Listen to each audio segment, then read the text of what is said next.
We are on the cusp of a change in Canada in how we are dealing with the notion of free, prior and informed consent. When we talk about the land, whose land is it? Whose decision should it be?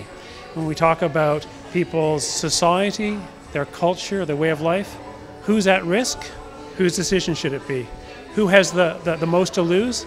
Whose decision should it be? It's that simple. When we're talking about FPIC, we're talking about Indigenous people's human rights. And when you're talking about human rights, there has to be a level where the state is engaging in good faith, in an intellectually honest manner, and we currently don't have that. And so, what we're hoping is if we can broaden the conversation, then maybe we can engage in a more productive way going forward.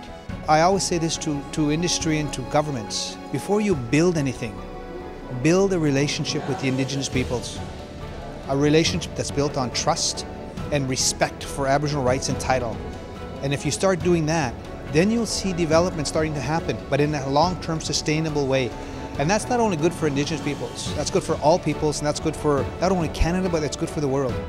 We know the history. From this history, we want to be able to use that experience and move forward.